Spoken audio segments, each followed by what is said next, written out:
Muy buenos días para todos, buenos días para todos los que se están conectando a esta nueva charla de Aviadi y Diabetes Viedma. Hoy realmente seguimos cada vez más elevando la vara, hoy con un amigo de la casa, bueno, ya vamos a presentarlo a nuestro invitado para el día de hoy, pero realmente una persona a la que aprecio mucho y cada vez que le digo de hacer una charlita o de hacer algo, siempre se prende. Ya vamos a contar, ya les vamos a dar datos de nuestros invitados. Bueno, sábado 4 de septiembre, una mañana muy agradable acá en la ciudad de Viedma. Tenemos gente conectada de distintas partes del país. Veo en el chat de Capital Federal, de la provincia de Buenos Aires, de Paraná, de Viedma, de Bahía Blanca. Veo muchas personas conectadas de distintas partes de la República Argentina y está buenísimo que nos acompañen. Nosotros estamos desde Viedma, capital de la provincia de Río Negro, haciendo este ciclo de charlas educativas de Aviadi y Diabetes Viedma, esta asociación que tiene más de 22 años realizando educación diabetológica justamente para pacientes y familiares, acompañando en la comunidad. Y la idea un poquito hoy es que hablemos de los medicamentos en el tratamiento de la diabetes. Ahora después nos vamos a meter en tema. Quiero contarles que esta charla, al igual que todas las anteriores, están alojadas en el canal de YouTube que se llama Aviadi y Diabetes Viedma. La idea de este canal de YouTube es que ustedes tengan acceso a ese material de forma simple. Ese material también se puede copiar el link y lo pueden mandar por redes sociales de forma muy simple. Así que la idea es esto de generar una biblioteca virtual de diabetes para que uno pueda ir a escuchar una charla en el momento que quiera y la encuentre de forma simple. Están todas en una lista, así que las pueden encontrar muy simple, buscar el tema y buscar el tema que les interese o que por ahí no la hayan podido ver, está ahí en ese canal de YouTube. También queda alojada, por supuesto, en nuestro Facebook, que es por donde ustedes la están mirando, que es Aviadi Diabetes Viedma. Ahí le pueden dar me gusta a ese Facebook y no solamente pueden seguir las charlas, sino también pueden seguir todas las actividades de Aviadi. Recuerden que Aviadi es una organización o una asociación miembro de la Federación Argentina de Diabetes. La Federación Argentina de Diabetes es una entidad que nuclea a muchísimas asociaciones como la nuestra de distintas partes del país. Por eso tenemos una mirada federal y un criterio de educación muy parecido a lo que hacen el resto de las asociaciones del país, porque justamente estamos bajo el marco de una Federación Argentina de Diabetes. Dicho esto, y como ya hablé un montonazo, voy a pasar a presentar a nuestro invitado de hoy. Pero nuestro invitado de hoy, además de ser un invitado, como el resto de los invitados que engalanan este programa educativo, nuestro invitado de hoy tiene una característica, ¿sí? Nuestro invitado de hoy es el doctor Martín Molla, ¿sí? Hola Martín, bienvenido. Ahora voy a presentarte y me voy a dar el gusto de presentarte. Martín es un amigo de la casa, es una persona con la cual hemos compartido muchos Jardinos, ¿sí? Muchos encuentros de Villa Jardino. También hemos compartido muchísimas momentos. Un momento muy lindo que me tocó compartir en la vida junto a Martín, que él después lo contará en más detalle, es el último ascenso que hicimos en el año 2018 al Cerro Champaquí, que realmente él fue nuestro médico guía. Nos fue acompañando el grupo junto a la doctora Pia Santucci y realmente hicieron una dupla maravillosa, nos cuidaron muchísimo, estuvieron atentos, estuvieron a la par nuestra, subieron con nosotros el cerro, hicimos cumbre todos y realmente el manejo de grupo a nivel médico que tuvieron fue excelente, una experiencia donde no hubo una sola complicación, más que cosas muy básicas que puede presentar la actividad física en ese nivel, pero realmente es un amigo de la casa. Antes de darle la palabra, no lo voy a dejar hablar hasta que no lo presente, esto es fundamental. Les quiero contar que Martín es médico diabetólogo formado en el Hospital Privado de Córdoba, ¿sí? En este momento trabaja en el Instituto IMED, que está ahí en San Luis. Martín está en la provincia de San Luis. Miren lo que es la virtualidad que hoy nos permite estar hablando con alguien de la provincia de San Luis y con todas las ganas, además.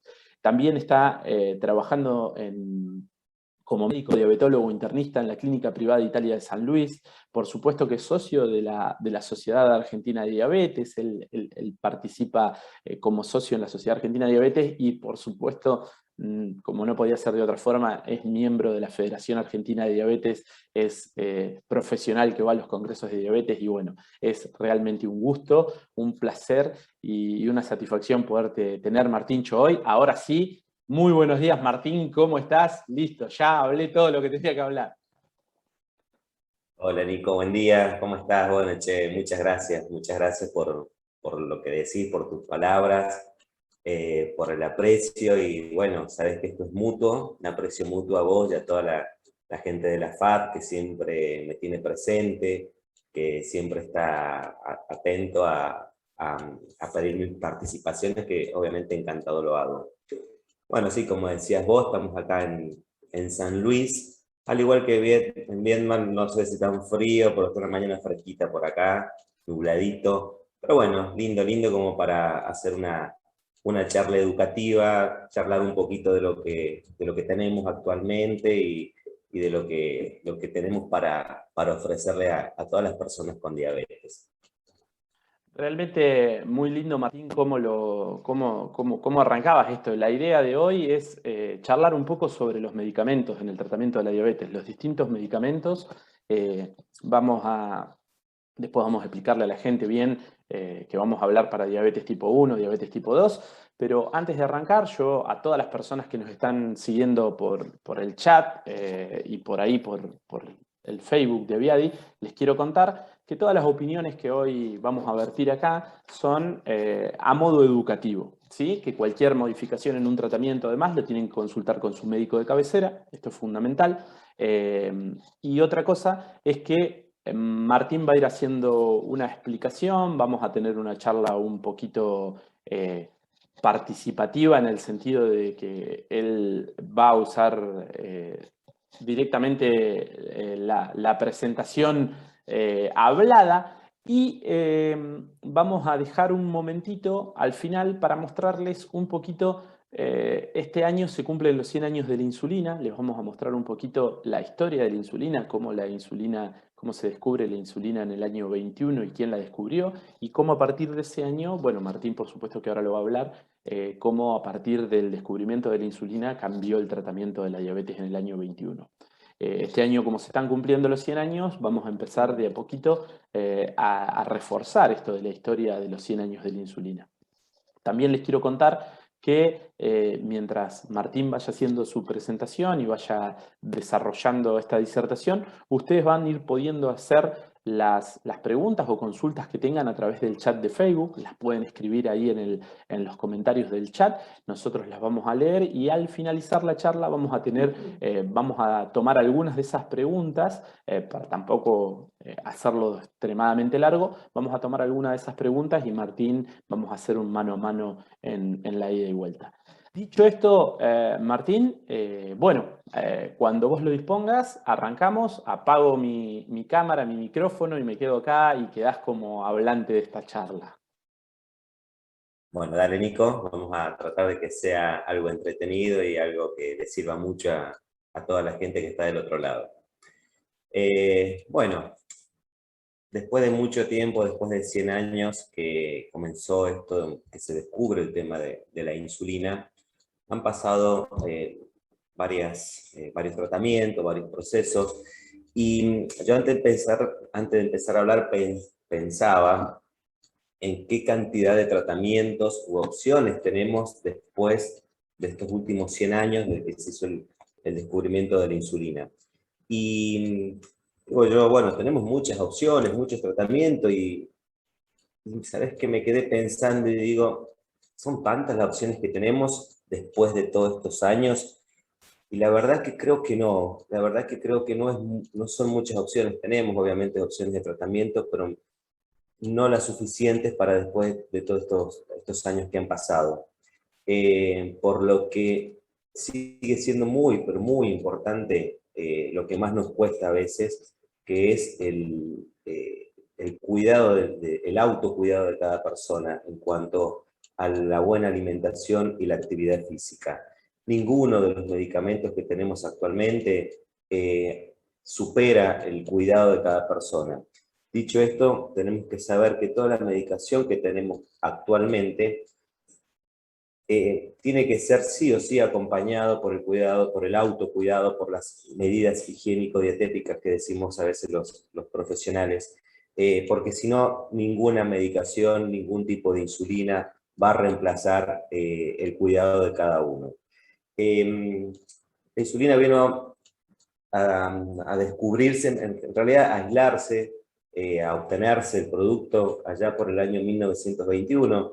Ya desde varios años antes se hablaba de que había una sustancia que estaba en el páncreas que podía disminuir los niveles de glucosa en aquellas personas que tenían diabetes. El tema es que no se le había podido aislar, no se le había podido obtener en forma farmacológica.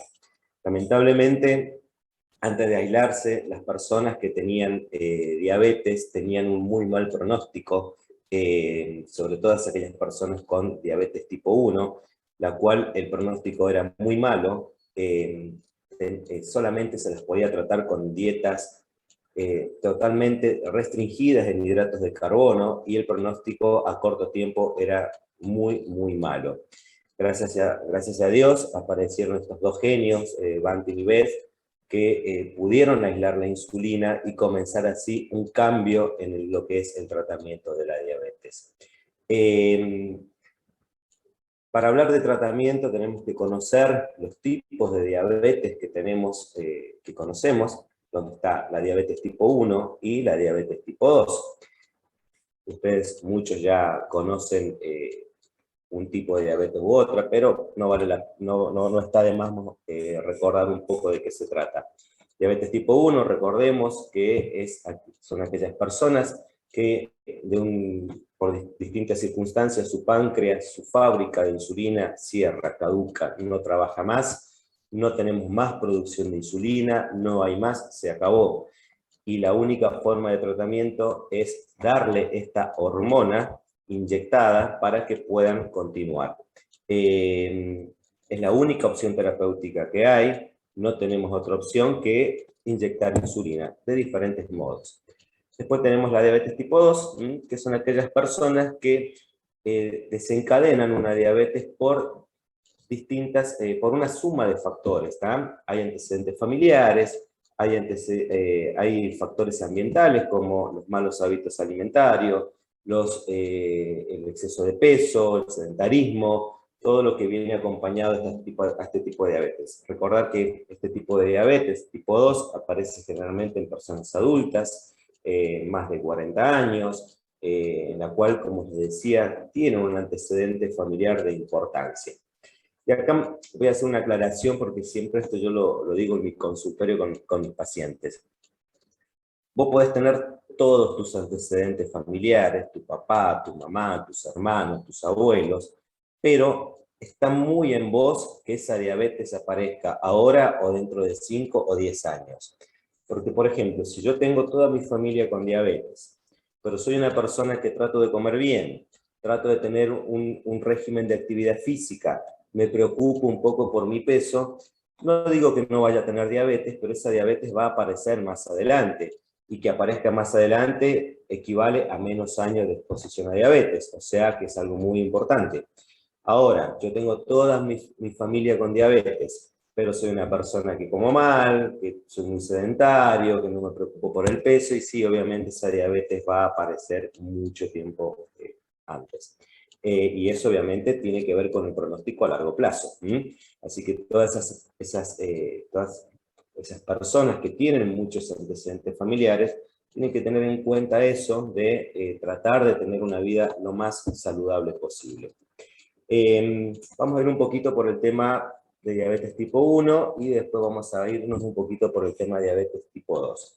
Como les decía en un principio, la diabetes tipo 1 está asociado a la falta de fabricación, producción de insulina en nuestro cuerpo, donde el páncreas por distintos motivos deja de funcionar y deja de producir insulina. En esta circunstancia no tenemos otra opción que inyectarnos la insulina. Es una diabetes que suele aparecer generalmente en niños, adolescentes o adultos jóvenes. En cuanto a insulinas, tenemos distintos tipos. lo que se ha tratado de hacer, lo que se trata de hacer en la ciencia es más o menos imitar cómo sería la actividad insulínica de nuestro páncreas e imitarla con insulinas inyectables.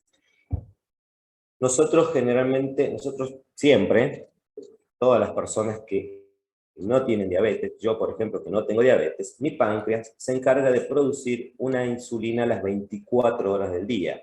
Esa insulina va oscilando por distintos motivos, distintas situaciones, en más o menos, pero a las 24 horas mi páncreas está produciendo pequeñas cantidades de insulina para liberar al torrente sanguíneo.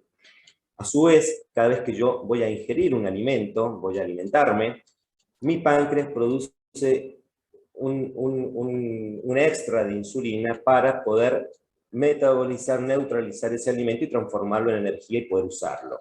O sea, por un lado tenemos lo que sería el basal y por otro lado la insulina que va a actuar en las comidas. De la manera inyectada, por decirlo de una manera, tratamos de hacer lo mismo. Por eso tenemos las insulinas lentas y las insulinas rápidas. Las insulinas lentas sirven para imitar esto de mi producción de insulina en las 24 horas, en el cual yo me tengo que inyectar esa insulina para mantener las 24 horas mi cuerpo con esta hormona.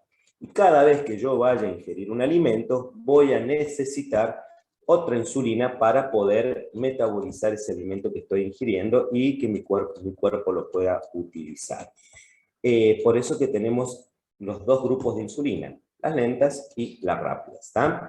Dentro de las lentas tenemos la insulina NPH, la insulina humana, que es la insulina más antigua que tenemos, y después tenemos otros tipos de insulinas que son conocidos como análogos, que son insulinas modificadas a través de laboratorios, en la cual se ha buscado dar una mayor duración en el tiempo, de que tengan menos cantidades de inyecciones en el día, de mejorar en cierta manera la calidad de vida de las personas que utilizan estas insulinas.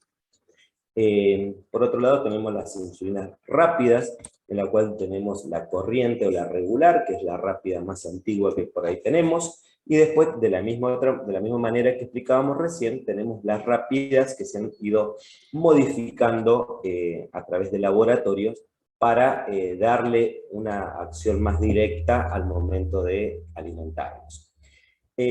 Siempre me preguntan o me dice mi paciente, doctor, yo quiero la mejor insulina, ¿está? ¿Cuál es la mejor insulina que tengo, que tiene o que hay para que usted me dé?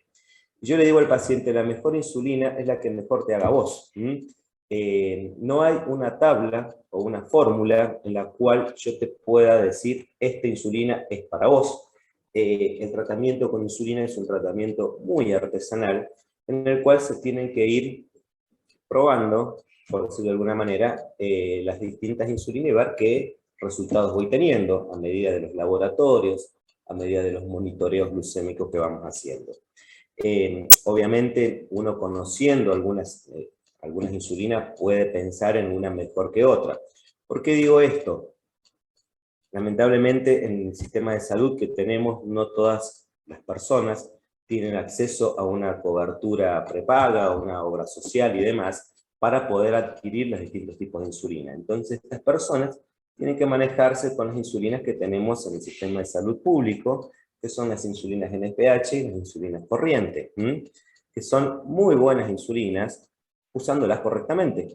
Tienen sus técnicas, sus formas, sus tiempos de aplicación, sus veces de aplicación. La NPH es una insulina que no tiene una duración de 24 horas, o sea que si volvemos a lo que habíamos hablado al principio, de tener un basal, una insulina que esté las 24 horas, bueno, la NPH generalmente, si la aplico una sola vez al día, no va a cumplir esa función, por lo cual la tengo que colocar 2 o 3 veces por día. Lo que no quiere decir que sea peor que las otras, al contrario, les vuelvo a decir, es una muy buena insulina usándola de manera correcta. La insulina corriente, que sería la rápida, también es una insulina que por ahí es un poco más lenta en comenzar a actuar con respecto a las ultra rápidas que tenemos, pero bueno, también colocándola de manera adecuada, relacionada obviamente siempre a la alimentación, da muy buenos resultados. Algunos tips que por ahí les puedo decir con respecto a este tipo de insulina, es que las corrientes siempre tienen que estar aplicadas en relación a una ingesta.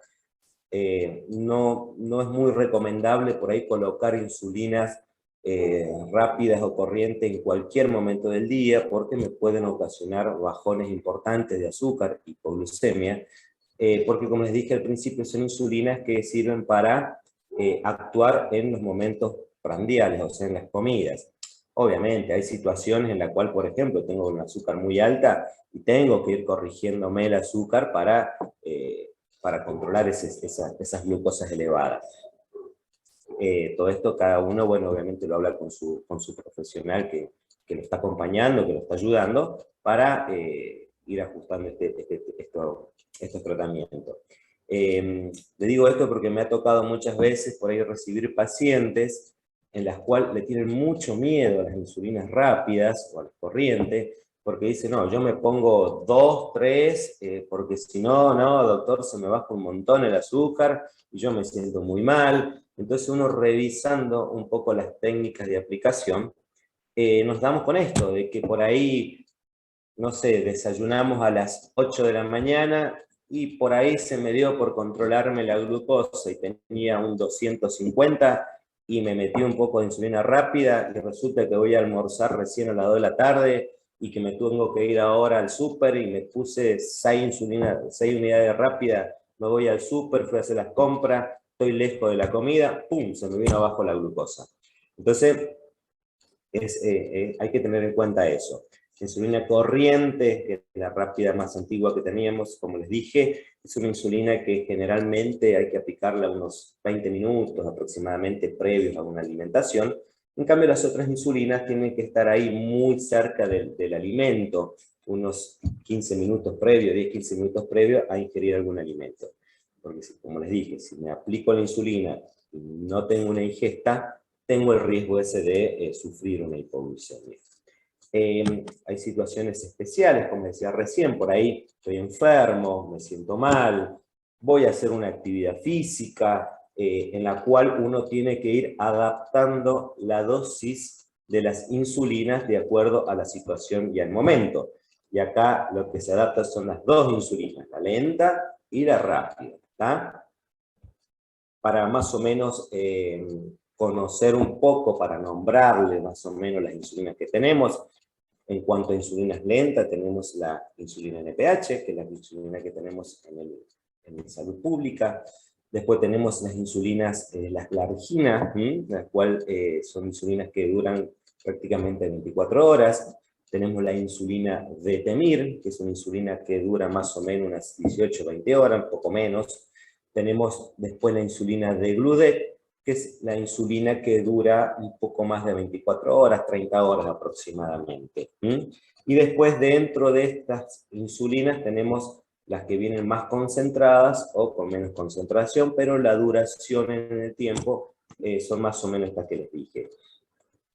Después tenemos las insulinas rápidas, ultra rápidas, tenemos la corriente o regular, que también se le dice, tenemos la aspártica, tenemos la glulicina, tenemos la apidra, tenemos la lispro, y actualmente también hay una aspártica que es mucho más rápida en cuanto al comienzo de acción. ¿Cuál es la mejor para cada persona?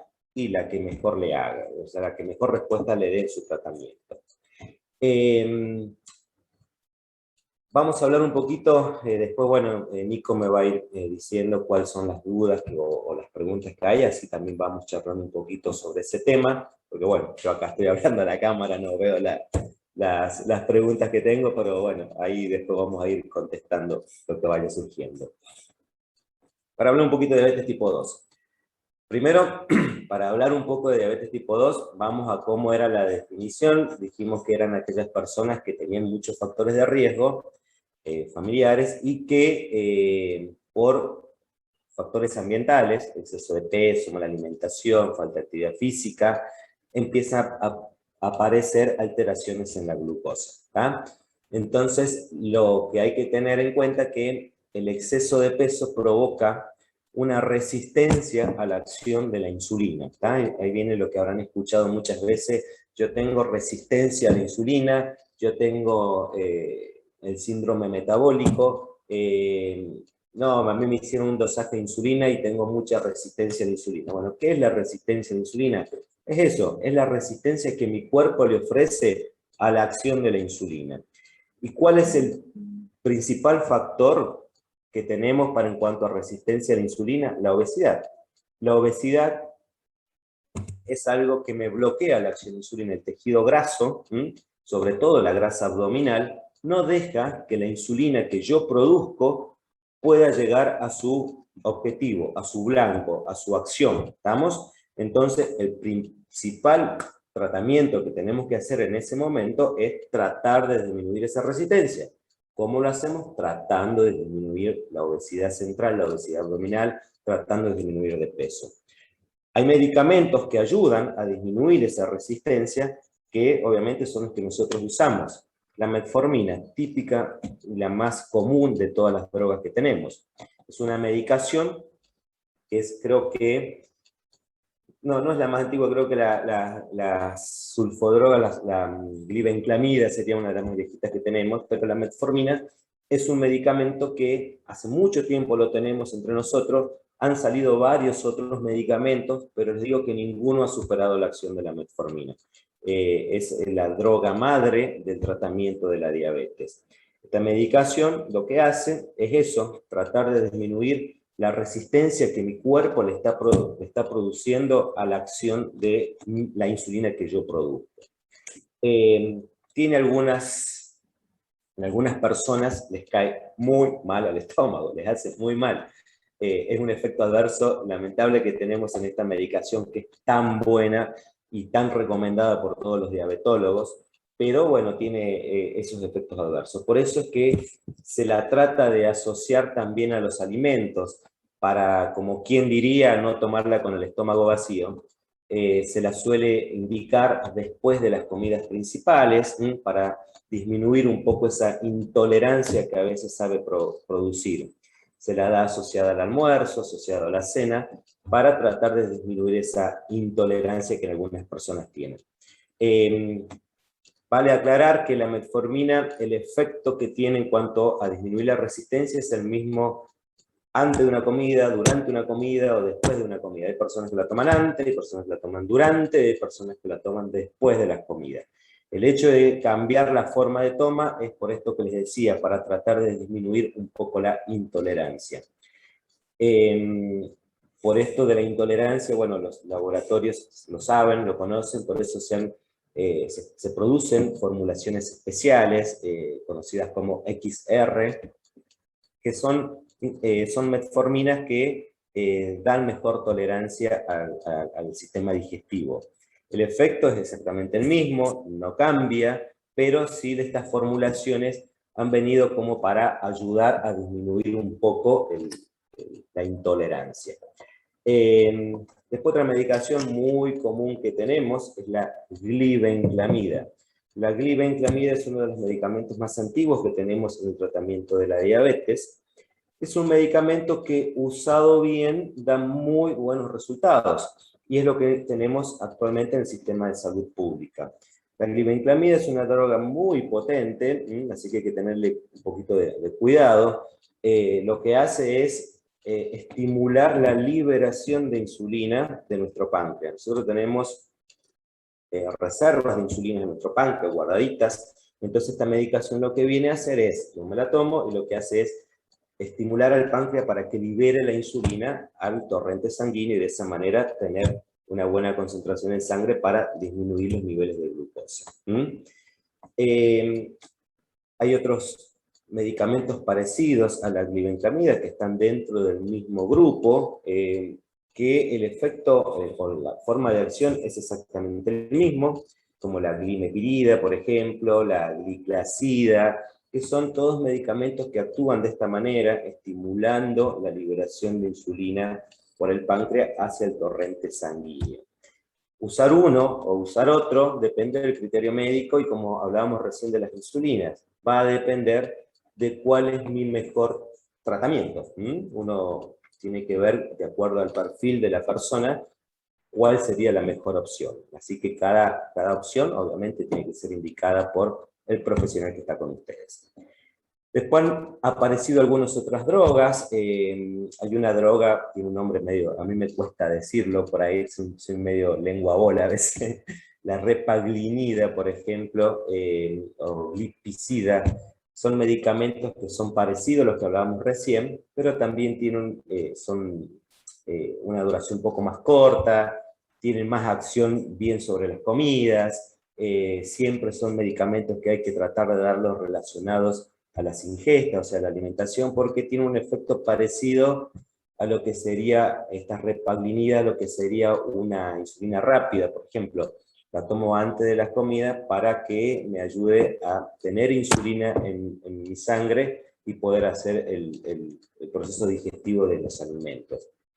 Y después hay otras drogas que han salido, que son un poco más nuevos, que son medicamentos que actúan a nivel de la pérdida de glucosa a nivel del riñón, estos serían los últimos que tenemos. Estos medicamentos lo que hacen es estimular la pérdida de glucosa a través de la orina. Nosotros en nuestro riñón tenemos receptores que cuando pasa la sangre y se filtra, estos receptores lo que hacen es retener esa glucosa y volverlas otra vez a la sangre para que no se pierdan. Entonces, eso no está bueno en una persona con diabetes. Entonces, han venido estos medicamentos nuevos que tenemos que lo que hacen es bloquear esa retención de glucosa por nuestro riñón y nos hacen eliminar la glucosa por orina. ¿tá?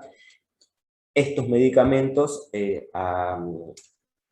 cuanto a beneficio, en comparación de los anteriores, tienen algunos otros efectos que se han logrado, que se han ido viendo, que ayudan a pérdida de peso. ¿tá?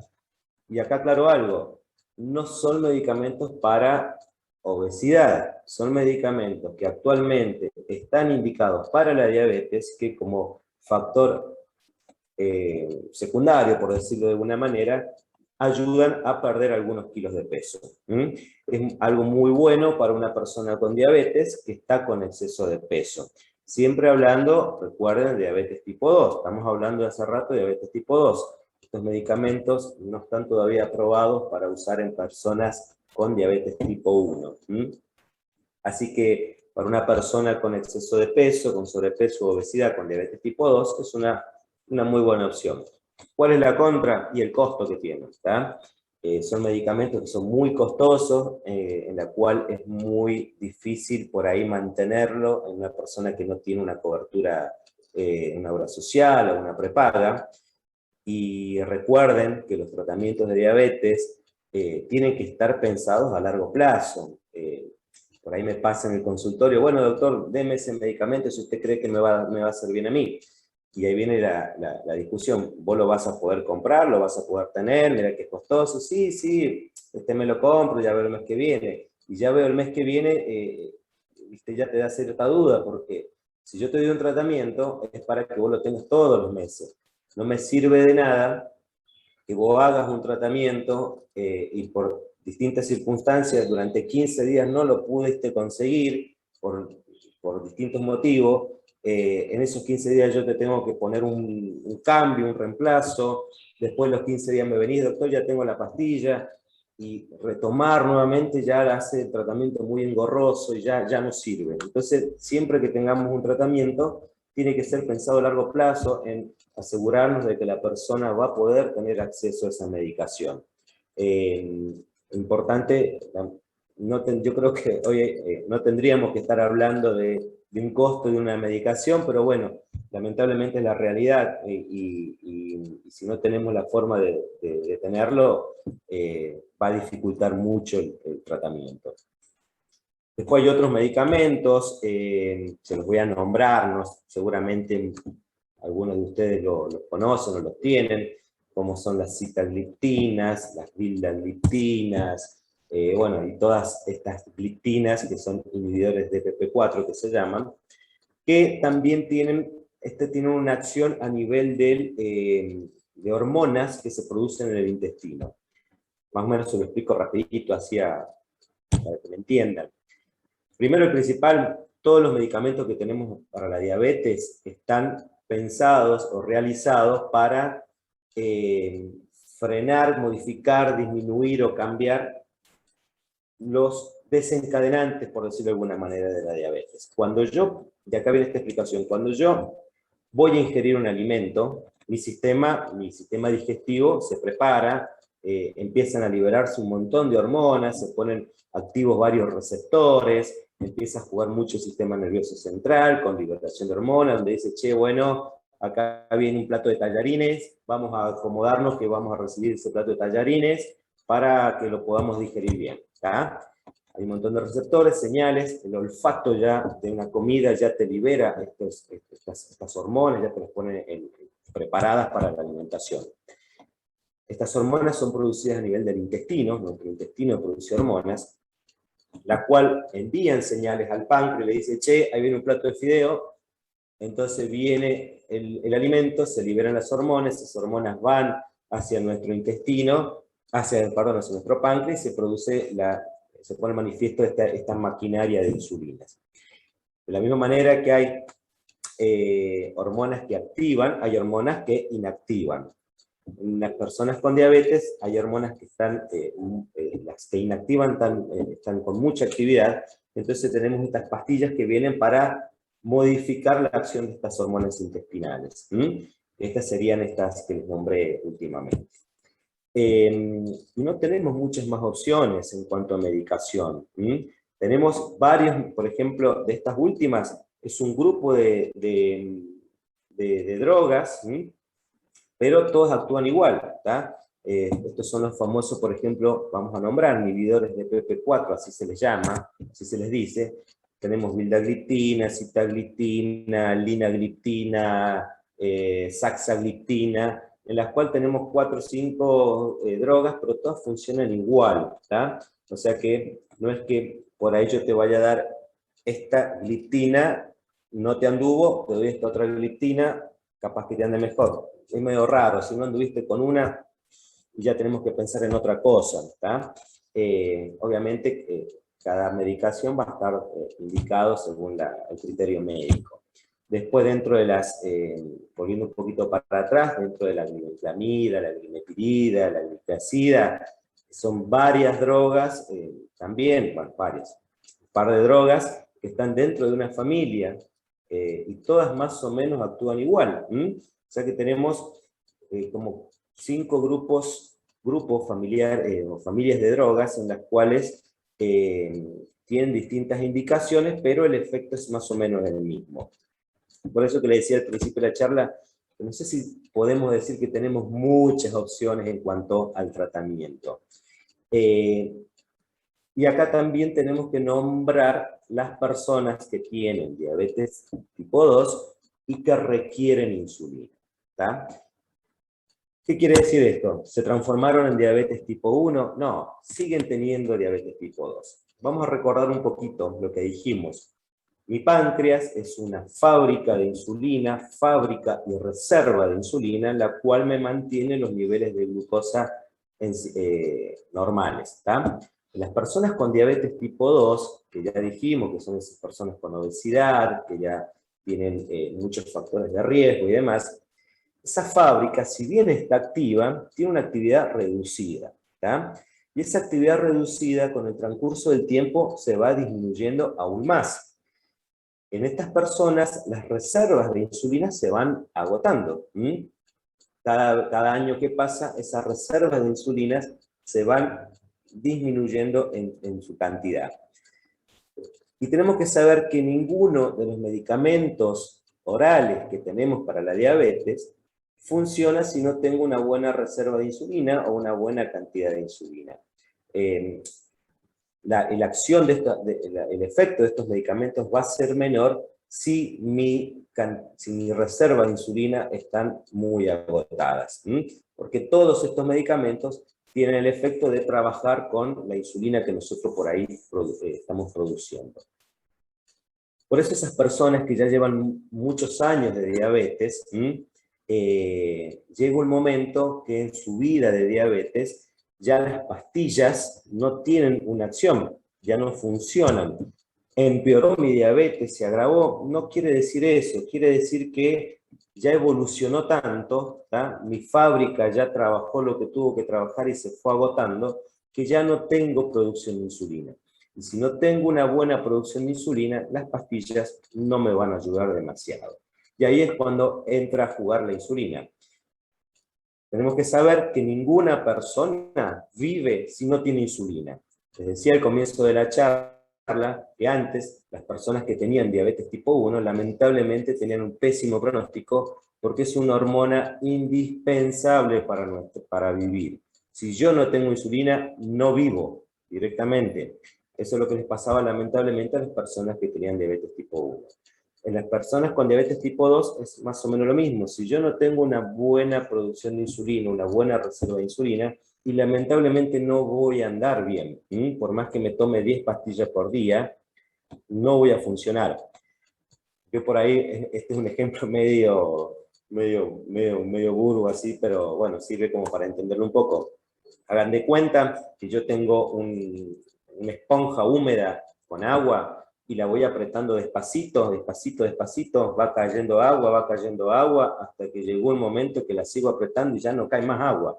Y por más que la apriete con todas mis fuerzas, no cae más agua, porque ya está seca. Algo parecido le pasa al páncreas en el transcurso de los años de diabetes. Los medicamentos van a estimular su trabajo, van a estimular su producción de insulina, su liberación de insulina, pero llega un momento en que esa fábrica se va agotando, los medicamentos lo siguen exigiendo y el páncreas dice, listo, no me exija más, que no tengo más. ¿De dónde querés que saque más insulina si ya no tengo más? Bueno, eso pasa con las pastillas. Por eso esas personas tienen que usar insulina. Siguen siendo personas con diabetes tipo 2, pero ya con otros requerimientos de tratamiento. Bueno, estamos hablando bastante, se me ha secado la lengua ya un poco. Hay distintas formas de aplicarse la insulina. Perdón, me corrijo, distintas formas no. Tenemos formas inyectadas, todas son formas inyectables, distintos sistemas, ¿tá? Por ejemplo, las personas con diabetes tipo 1 pueden tener la opción de la múltiple inyección, ¿tá? Que es donde me inyecto la insulina basal y me inyecto después la insulina rápida relacionada a las comidas. Y también están los sistemas inyectores de las bombas de insulinas, en la cual me produce una administración continua de insulina y no me tengo que estar pinchando cada rato.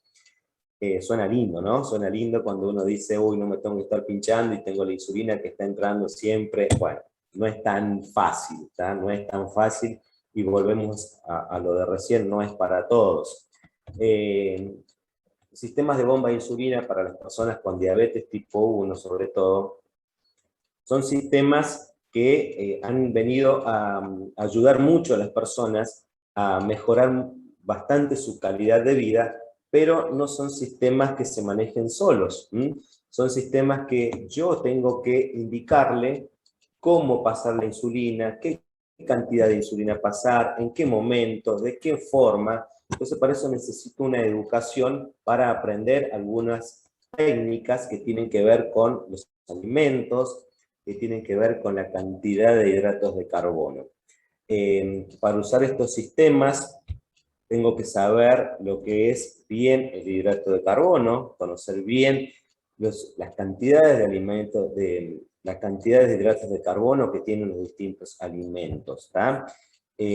Porque yo le tengo que decir a mi bomba de insulina, che, voy a comer 45 gramos de hidrato de carbono y tengo 180 de glucosa. Entonces yo le cargo, tac, tac, tac, programo, y la bomba me dice, bueno, dale, mira, yo te recomiendo que por los 45 gramos que vos me estás informando y por los 180 que tenés de glucosa, te coloques 6 unidades. ¿Tá? Ahora, si yo le digo a la bomba, voy a comer 45 y no, resulta que son 80, y le digo tengo 180 y resulta que no, tengo 250, la bomba no sabe que yo le estoy mintiendo los datos. La bomba acepta lo que yo le digo y me calcula una dosis de insulina. Por eso es muy importante, esas personas tienen que conocer lo que se llama conteo de hidratos, que es colocar insulina según la cantidad de hidratos que tengan el alimento. Hay situaciones especiales en las cuales las dosis de insulina se tienen que ir ajustando o modificando. Una actividad física, por ejemplo, me va a llevar a que yo pueda requerir menos cantidad de insulina. Entonces, sobre todo las actividades físicas de alto gasto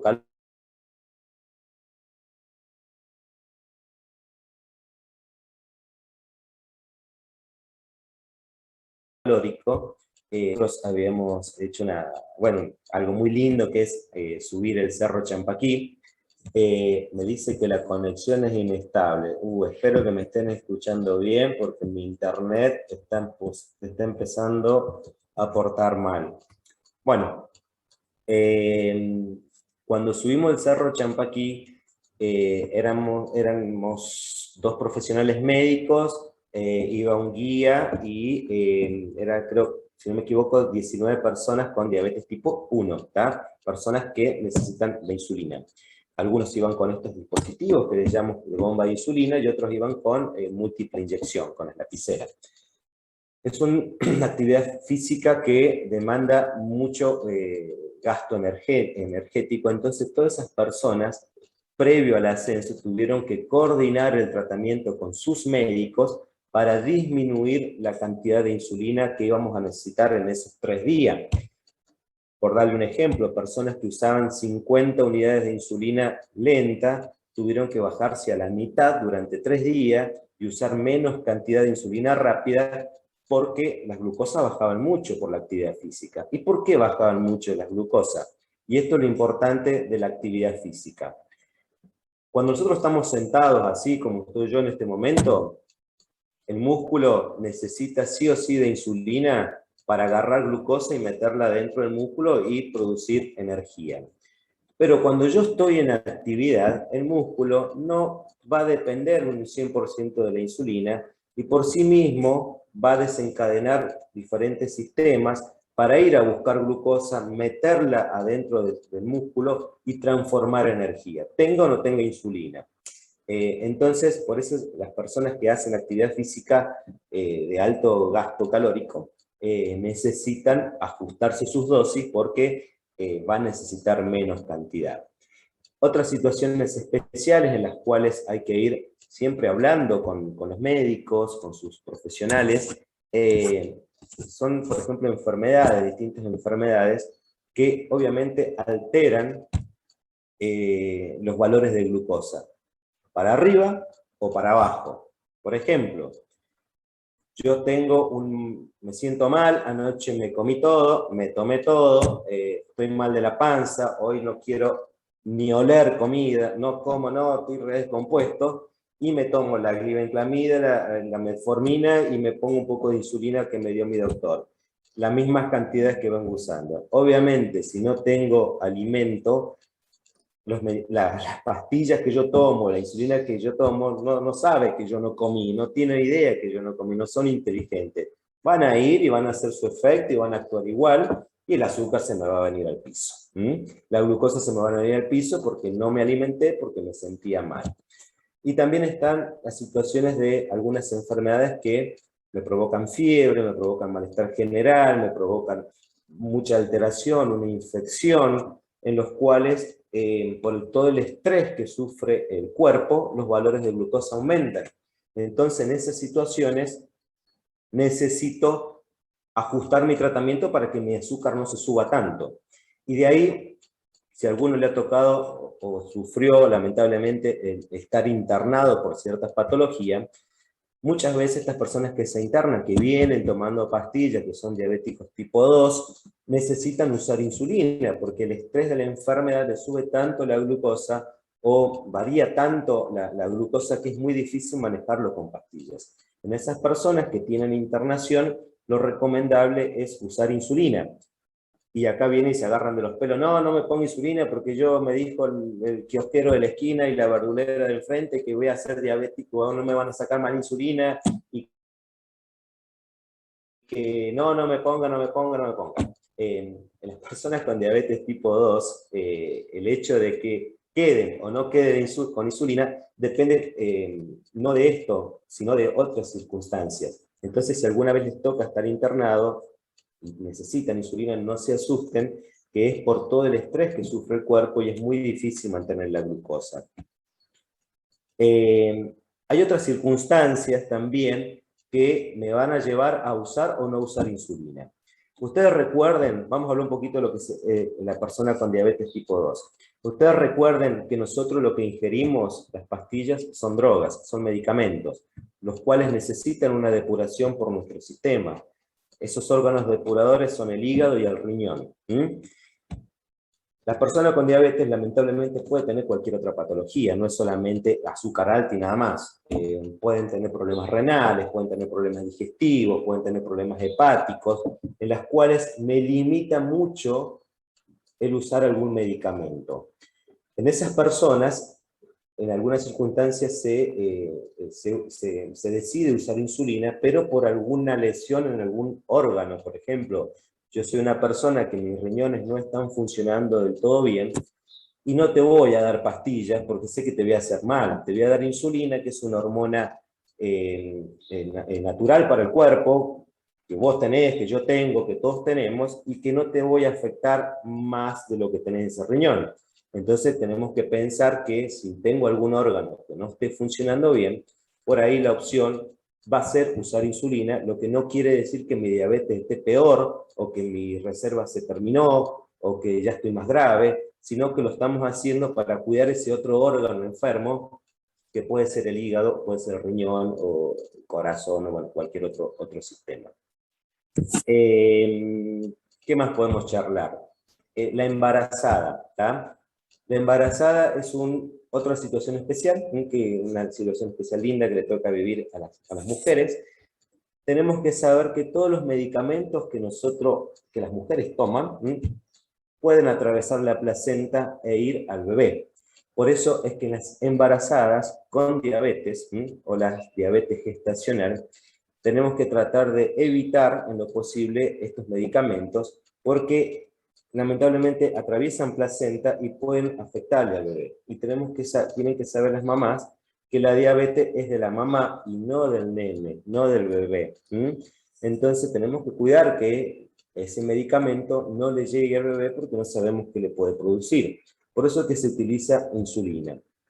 Volvemos a nombrar, la insulina es algo que produce normalmente todo el cuerpo, incluso el cuerpito del feto produce insulina, o sea, lo que no sería algo que le ocasione daño, y por eso se prefiere usar insulina en las embarazadas. Bueno, Nico, no sé cómo vamos, no sé cómo está todo, no sé cómo sale la transmisión. Maravilloso, Martín. Realmente estoy siguiendo la transmisión por el chat del Facebook. La gente está haciendo aportes, hay algunas preguntas, te están saludando de distintas partes del país, gente de Formosa que está conectada, de distintas partes del país. Sí, que realmente nos van siguiendo y van haciendo algunas preguntitas que, si querés, por el tiempo que llevamos de charla, que ya llevamos casi una hora, si querés podemos pasar a lo que habíamos armado sobre la historia de la insulina, ese PPT cortito que teníamos para mostrarle. Te están saludando de todas partes igual, Martín. Sos un tipo muy popular, muy famoso. Te están dejando... y están felicitándote por la claridad de la explicación, que eso es lo que tratamos. Quiero rescatar un concepto antes de pasar a esto de la historia de la insulina. Siempre tenemos que afirmar que el tratamiento de la diabetes es un traje a medida, que se hace en función de cada persona. Y también revalorizar esto que vos decías, que tenemos que sacar ese mito de que la insulina marca gravedad en el tratamiento de la diabetes. Voy a tomar estas palabras que decías, que la insulina no indica gravedad, sino la mejor estrategia terapéutica para el momento de ese paciente, sobre todo cuando hay que usarla en diabetes 2, y en diabetes 1, lamentablemente es la única estrategia terapéutica que tenemos, pero quiero rescatar esos conceptos.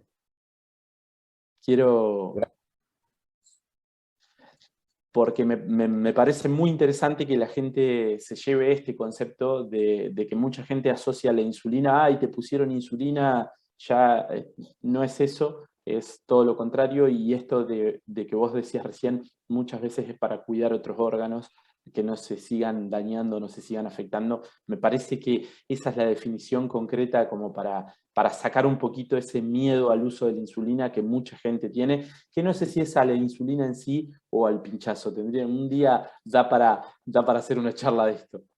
Ya, yo creo que el miedo es a lo desconocido. Yo siempre que tengo que poner insulina en el consultorio, no, doctor, no me haga esto. Y yo siempre pregunto, ¿por qué no querés que te ponga insulina? Y que se arme un silencio. No, porque me dijeron que yo vi que cuando le hicieron, que por ahí, que no.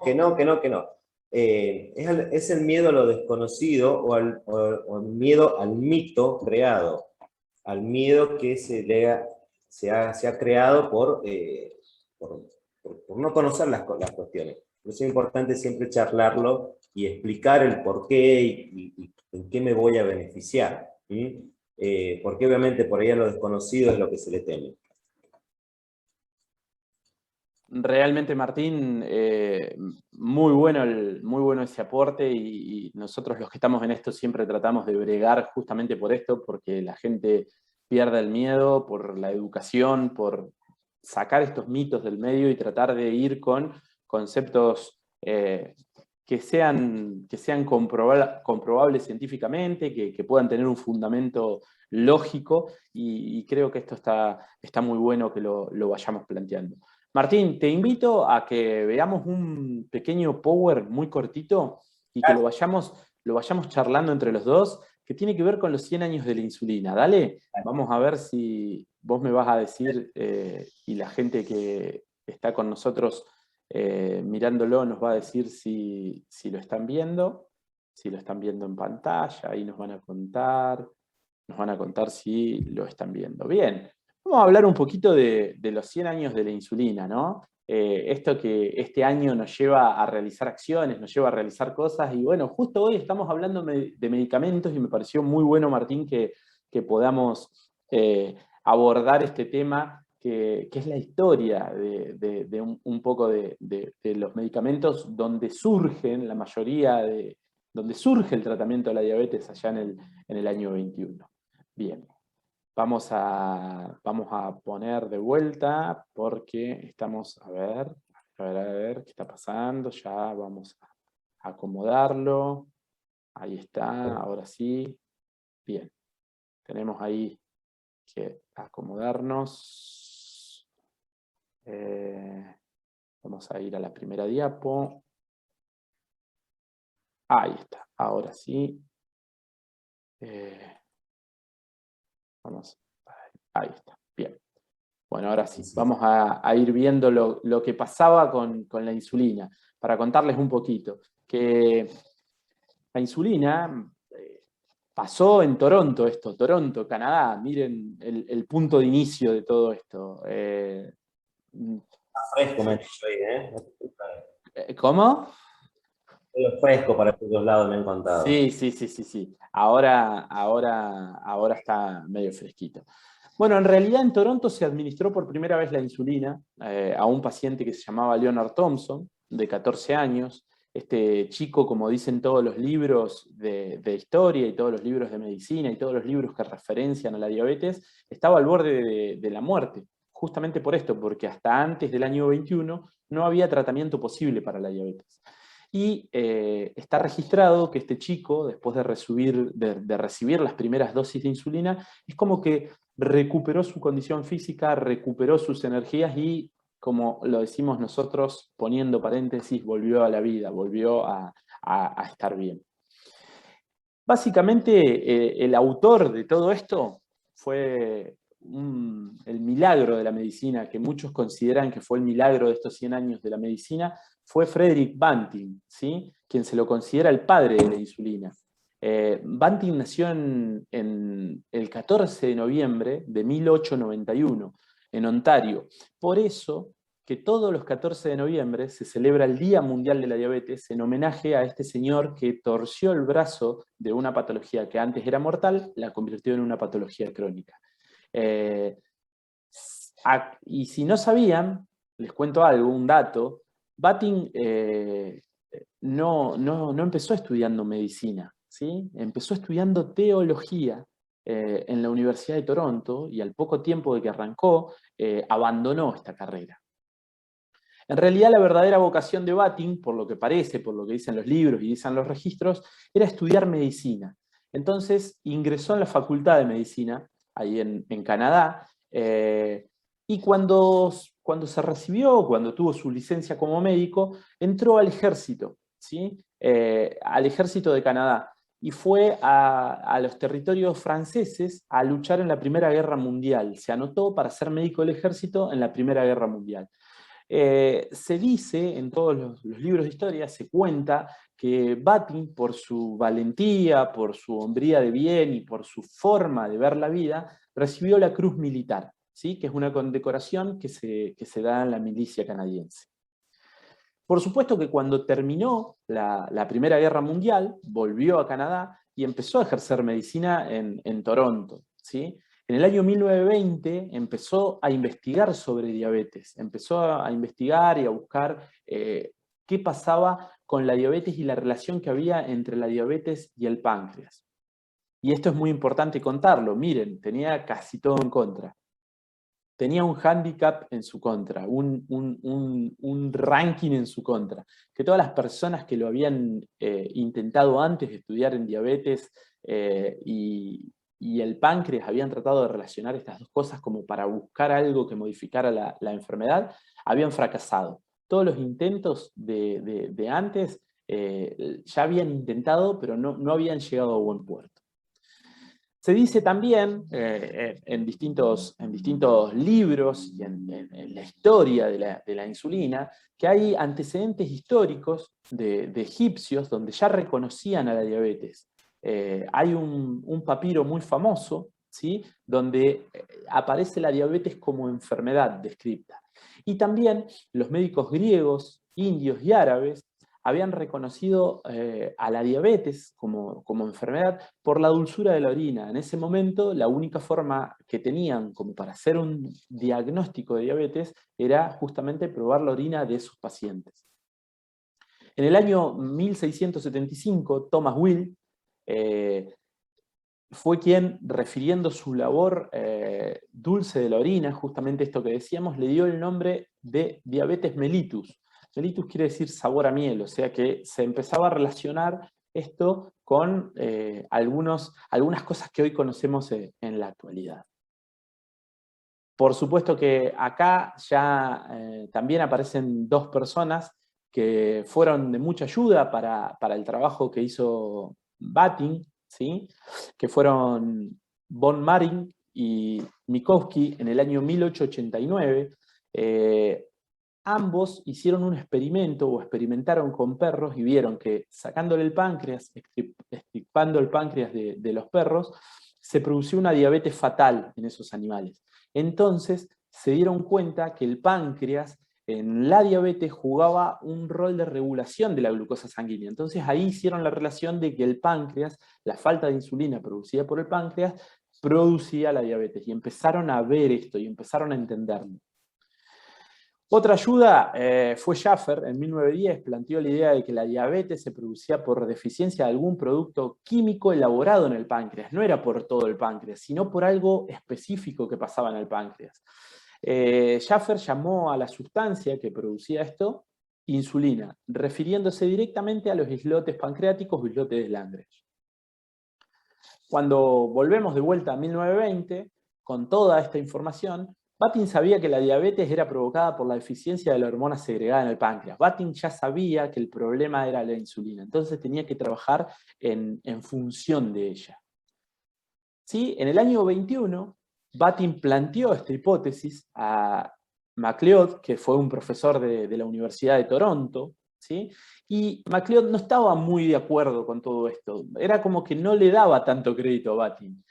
A lo que le prestó un pequeño laboratorio y le prestó en ese laboratorio 10 perros para experimentar y le ofreció a un ayudante, y acá surge la dupla exitosa de Batin y Bess, le ofreció a un ayudante que ese ayudante era Charles Bess. Bueno, miren lo que era el laboratorio de la Universidad de Toronto. Acá se hicieron todas las pruebas en el año 1921 de todo lo que tiene que ver con la purificación de la insulina y esto del procesamiento de la insulina. Miren lo que era este laboratorio, increíble. Acá lo vemos a Batin y a Bess. Charles Bess era estadounidense, ¿sí? Era muy jovencito. Estaba haciendo prácticas de verano en la Universidad de Toronto y lo pusieron con Batin a estudiar a investigar y a experimentar con páncreas de los animales, extirpándolos. Lo pusieron así como medio de casualidad a trabajar con Batin y se formó la dupla de Batin y Bess, que todos conocemos, que luego llevara al descubrimiento de la insulina. Por supuesto que cuando estudiaban, enseguida estos perros desarrollaban la diabetes y comenzaban a beber mucha agua, ¿sí? Y a ponerse, su estado de salud empeoraba muy rápidamente. Después mezclaron el páncreas de un perro con agua y sales para congelarlo y filtrarlo. Esa fue la primera cosa que hicieron y la llamaron isletín. No se llamaba insulina todavía, la llamaron isletín. Miren qué interesante. Así consiguieron aislar el isletín, demostrando su efecto sobre la glucemia. O sea, esto que lograron aislar, se dieron cuenta que disminuía la glucemia, ¿sí? Entonces, hacía desaparecer, o mejor dicho, controlaba la diabetes en los perros a los cuales se les había extirpado el páncreas. Después mostraron estos resultados a MacLeod y este les aconsejó llamar la sustancia que habían encontrado, les aconsejó llamarla insulina. Y de ahí surge el nombre, o cómo surge la insulina. En el año 22, el chico ese que les contábamos, Leonard Thompson, tenía 14 años, fue el primero, pero pronto fueron miles de personas o cientos de personas las que quisieron someterse a estos estudios voluntarios. Todos fueron tratados con éxito. Entonces la insulina empezaba a salvar vidas de personas. Acá lo vemos a Leonard, aquí abajo el 15 de diciembre del 22, su mamá lo tenía alzado porque no tenía fuerza para mantenerse en pie, y miren el estado de su cuerpo. Y acá lo vemos en febrero del año 23, un tiempo después, cómo había recuperado la vitalidad gracias a estas inyecciones de insulina. Estamos hablando del año 1923, de forma muy rudimentaria, pero miren la comparación entre una foto y otra. A mí esto por ahí me gusta mucho porque habla de cómo surge todo esto y cómo a muchos de nosotros todos estos descubrimientos y avances nos cambió la vida. Y por supuesto que en el año 23, por este descubrimiento, a Batin le dieron el Premio Nobel de la Medicina, y también en realidad se lo dieron a Batin y a su jefe, el fisiólogo MacLeod, por este descubrimiento, porque se colgó, por supuesto, del éxito de Batin. Algo que a Batin no le gustó mucho, le parecía injusto, porque Batin creía que si alguien también merecía ese premio, era su ayudante, Charles Bess, ¿no? Que lo había ayudado en todo momento. Y por eso Batin, miren lo que fue, le dio la mitad del premio que ganó en ese momento. Y esto es un poquito lo que les queríamos contar hoy de los 100 años de la historia de la insulina, cosas muy simples, muy básicas, que nos llevan a conocer un poco la historia y a ver, antes de que la idea era mostrarles un poquito y contarles de toda esta tecnología que hablábamos hoy, de los aplicadores de insulina, hace 100 años, miren cómo fuimos avanzando. Martín, la charla ya lleva una horita de transmisión. Tengo unas preguntas copiaditas para que hagamos para que vayamos contestando a algunas preguntitas y luego ya liberarte para dar por finalizada la charla. Tengo una pregunta, muchas de las preguntas las fuiste contestando a lo largo de la charla, ¿sí? Se fueron planteando y a medida que iba avanzando yo las voy a leer igual, como para que hagamos, por ahí refresquemos un poquito, pero muchas fueron desarrolladas en profundidad. Hay una pregunta que dice, en diabetes 1 en adolescentes, la insulina más recomendada, tomo la punta del ovillo del hilo, donde decías que es la insulina que cada paciente necesita, pero por ahí si necesitas explayarte un poquito más, lo podés hacer tranquilamente. Sí, decir que bueno, en diabetes tipo 1, si bien tenemos la insulina de origen, que es la que lograron aislar estas dos bestias, los laboratorios han ido modificando constantemente el efecto y la duración de la insulina. Entonces, por ahí, la que yo usaría en una persona con diabetes tipo 1, niño, adolescente o adulto, es aquella insulina que me imite mejor la producción basal del páncreas. Entonces por ahí usaría una ultra larga, una insulina de acción más prolongada, la cual inyectaría una sola vez al día, llámese una degludec o una glargina, la cual me va a dar una mayor quizás estabilidad en cuanto a la insulina basal. Sería por ahí lo que yo más uso en mi consultorio. Glargina, degludec, si está la posibilidad de usarla. Te hago una aclaración acá. El tratamiento de la diabetes tipo 1 es 50 y 50. 50 de la insulina basal y 50 de la insulina rápida. ¿Tá? Quiero que quede bien en claro esto.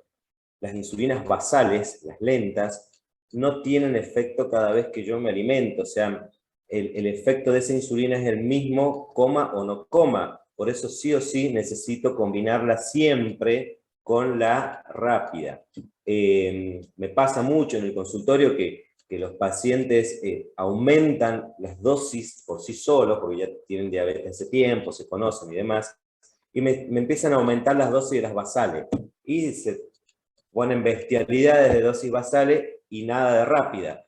Y está mal. Está mal porque la basal no me actúa cada vez que me alimento. Sí o sí necesito la insulina rápida. O sea, las dos insulinas las necesitamos en la diabetes tipo 1. En los que usan múltiples inyecciones. ¿Estamos? Perfecto, muy bien respondida esa pregunta. Otra, justamente, mirá, enganchaste la última parte de la respuesta con la insulina rápida y no, sí, sí, ni que lo tuviésemos guionado todo esto, pero un poquito una pregunta que tomé luego de esta es si podés refrescar cómo es la acción de la insulina rápida, o de la insulina ultra rápida, mejor dicho. Cómo el tiempo de acción, la duración y demás. Mirá, justo lo enganchamos y concatenamos las dos preguntas. Bueno, la insulina rápida, ultra rápida, es una insulina que, como habíamos dicho en el momento de la charla, es una insulina que me va a actuar cada vez que yo vaya a hacer algún alimento, vaya a ingerir algún alimento. Se recomienda colocarla entre 10 a 15 minutos previo a algún alimento para que cuando yo esté comiendo esté ejerciendo su efecto. Si yo la coloco después de comer, por ejemplo, por ahí me pasa que viene un paciente y se comió todo y se controló la glucosa a la media hora, se puso la insulina, esa insulina empezó a actuar ya a los 15 minutos de haberla aplicado y me termina produciendo una hipoglucemia después. Por eso la recomendación es colocarla 10, 15 minutos previo a algún alimento, relacionado a, bueno, la dosis va a estar relacionado a la alimentación que esté haciendo. En algunas circunstancias por ahí, que estoy muy alto, que bueno, que tengo que hacer una corrección por X motivo, bueno, hay que educar bien a la persona para que sepa de qué manera hacerlo. Pero la recomendación siempre es colocarla en relación a un alimento, para evitar las hipoglucemias por exceso de esta insulina también. Tiene mucho de planificación el tratamiento de la diabetes tipo 1, Martín, ¿no es cierto? Tiene mucho de anticipación.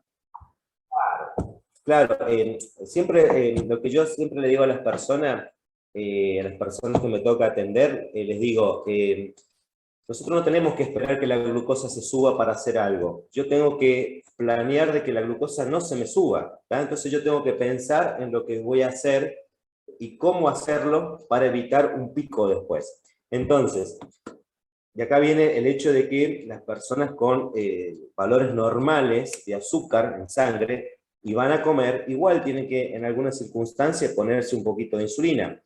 Un ejemplo rápido, hoy al mediodía tengo 100 de glucosa y voy a comerme un plato de tallarines con un poquito de pan para la salsita.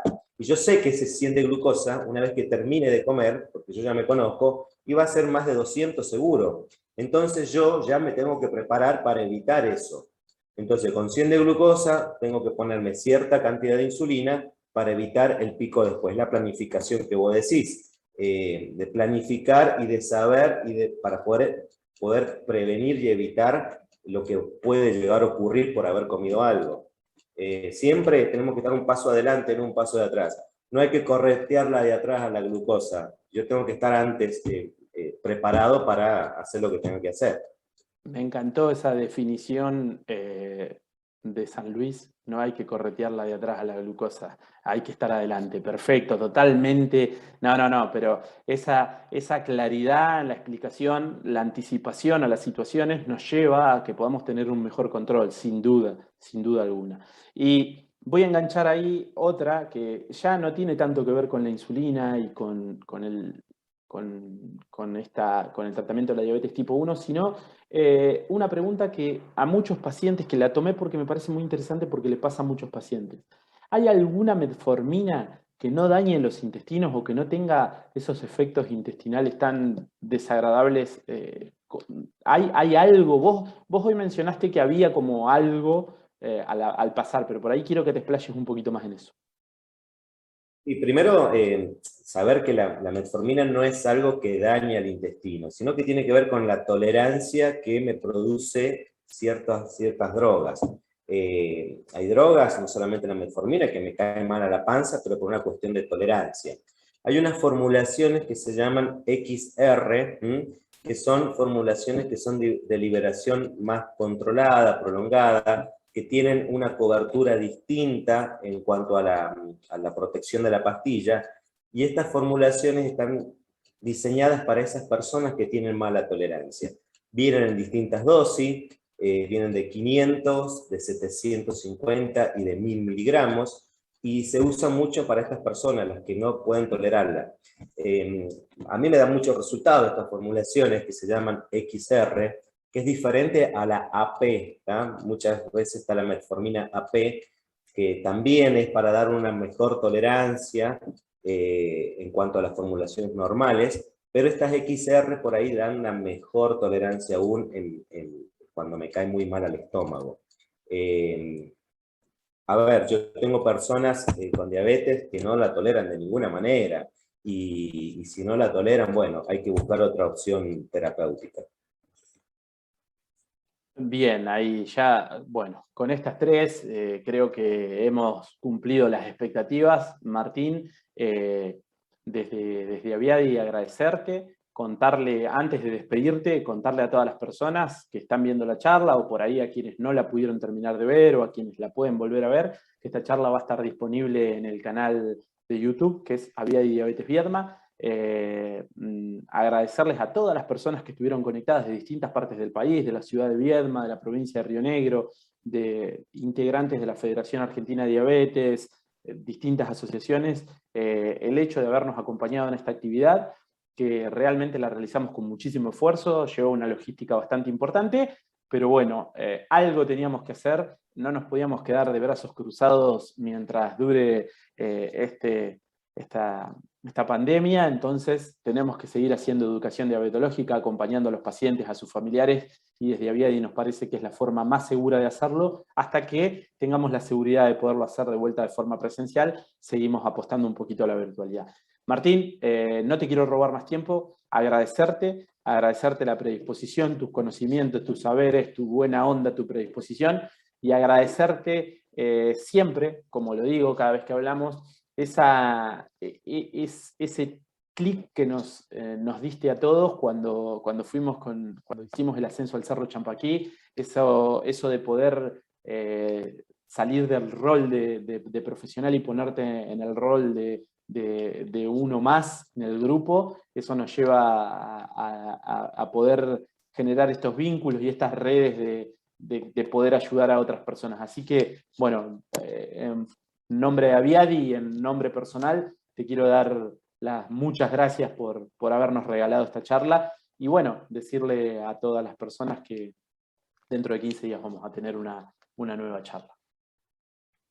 Bueno, Nico, nada, gracias a vos, gracias por estar siempre, por acordarte y invitarme a todo esto que a mí me encanta y lamentablemente no podemos estar juntos por distintas circunstancias, pero bueno, de alguna manera poder aportar un granito para gente que por ahí no la está pasando muy bien y bueno, tratar de hacer un poco más llevadero y tratar de dar un poquito de educación que tan importante es en esto de diabetes. Así que nada, gracias a vos, gracias a toda la gente que estuvo del otro lado, espero haberlos dado aunque sea un granito de ayuda, ya con que se lleven una cosita, para mí ya es un montón, así que hasta la próxima, será Nico, siempre esperando tu llamado.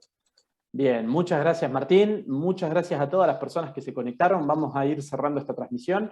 Les recuerdo, dentro de 15 días vamos a tener una nueva charla, estén atentos a las redes sociales de Aviadi, ahí vamos a difundirla, ahí vamos a darle publicidad, a darles a conocer el próximo tema, pero por lo pronto nos seguimos cuidando y seguimos tratando de todos los días educarnos un poquito más en diabetes.